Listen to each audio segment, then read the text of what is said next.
Okay, here the directions say solve each word problem, show all work, give exact answers. That means no decimal approximations.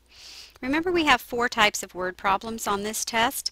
You have Pythagorean theorem, which is a squared plus b squared equals c squared, and we use that anytime you have 2 known sides of a right triangle and you're trying to find the missing third side. The other type of problem that you might have are with the special triangles. That would be with a 30, 60, 90 right triangle or with a 45, 45, 90 triangle.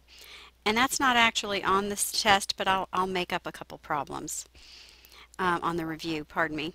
And then we have the distance formula, and the distance formula is the square root of x2 minus x1 squared plus y2 minus y1 squared. And then finally you have the transformations domain range problem. Okay, so let's start with this problem. A rectangular park is 4 miles long and 2 miles wide. So the first thing I would do is draw myself a picture. 4 miles long and 2 miles wide. So the question is, how long is a pedestrian route that runs diagonally across the park? So diagonally would be from this corner to this corner, and they're asking, well, how long is that? Well, we know that rectangles have right angles, so this creates a right triangle in which we know 2 of the 3 sides. So Pythagorean theorem is what we would use.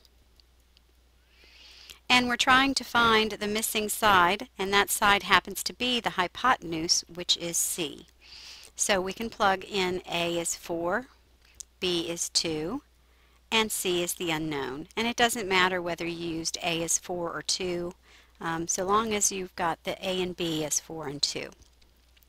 So this is 16 plus 4 equals C squared, 20 equals C squared.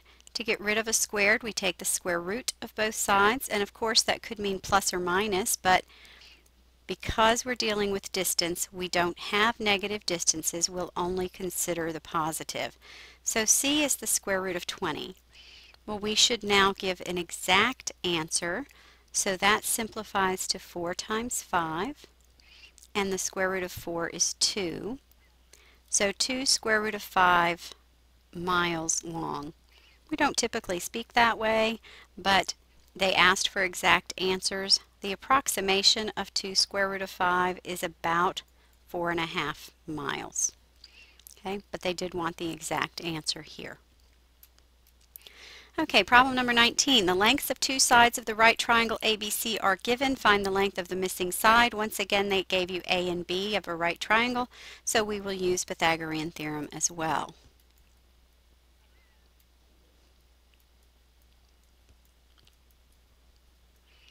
Okay, so 15 squared is 225. 20 squared is 400. Combine the like terms, you get 625. Once again, take the square root of both sides so you can get C, not C squared. And again, I only want to deal with the positive case. So the square root of 625 is 25. They did give us units here, feet. Okay, find the distance between the pair of points. Recall the distance formula that I spoke about earlier. x2 minus x1 squared plus y2 minus y1 squared. This is the first x, first y, second x, second y. We'll just substitute in. So x2 is 6 minus x1 is 2. y2 is 4 minus y1 is 1. That's 4 squared, which is 16. 3 squared, which is 9. Collect your like terms. That's the square root of 25, which is 5. And they did not give us a measurement, so you would write generic units. Okay, I've added these 2 extra problems to deal with the special right triangles, the isosceles right and the 30, 60, 90. Here's example number 20B. Again, it's not on your sheet, but just refer to it here. These 2 sides of a right triangle are equal. That's given by the equal slash marks here. That means we have an isosceles right triangle.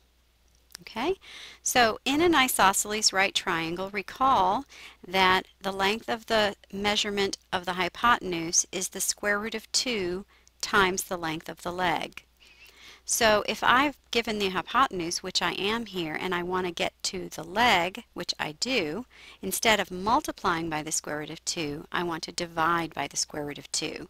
So x is going to equal 5 square root of 2 divided by the square root of 2. Well, here, quite nicely, the square root of 2's cancel, and I just get 5 as the value for x. So this side is 5 inches long. Well, since these two sides are equal, this side is also 5 inches long. Okay, the 30, 60, 90 triangle isn't quite as easy. There's a couple extra rules there. Recall that opposite the 30-degree angle is what we call the short leg. Opposite the 60-degree angle would be the long leg. And opposite the 90-degree angle is the hypotenuse. Okay, the rules are, given the short leg, the hypotenuse is twice that length, and the long leg is the square root of 3 times the length of the short leg. So we were given the hypotenuse in this case. Since it's twice as long as the short leg, that would make the short leg, instead of 14, it would be half of that, 7 meters long. Now that we know the short leg, we can find the long leg because the long leg is found by multiplying the square root of 3 times the measure of the short leg. So y, the long leg, is equal to 7 square root of 3 meters long. There will be problems like this on the test, so be sure to study them. They're on the other reviews we have, but they weren't on this particular review. Okay, the final problem, number 21. Graph the problem, find the domain and range of the function, describe any transformations. Remember that underneath the radical, that's going to be a right or left transformation, and you decide which type by taking the opposite. Since that's a positive 3, it would mean we're going to go to the negative 3 direction. Well, in x, the negative 3 direction would be the left. So that's a transformation left 3 units.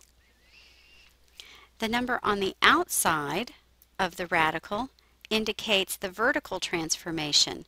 It means how much you will move up or down. In this case, since it's a -4, it means we will move down 4. So these are your transformations. We're going to take the original graph, which begins at the origin, and move it left 3 and down 4. So let's do that. Instead of starting here at the origin, I'm going to move left 3 and down 4. And that's going to be my beginning point right there. And we know the general shape of a square root function is just a curve. It doesn't have to be perfect by picking a bunch of points. I just want the general shape. So now we have graphed it and we have described the transformations. We need the domain and range. And that's easier to do from the graph. Recall that the domain refers to the values of x. So x begins here at -3. That value is -3 because we moved it from the origin left 3. So it goes from -3 to infinity. Recall that the range means look from the bottom to the top. We're looking vertically instead. Notice that we shifted it down 4, and so instead of starting here at 0, we're starting down here at -4. So the range is -4 to infinity. So now we've done everything that was required of us. There will be a problem like that on the test.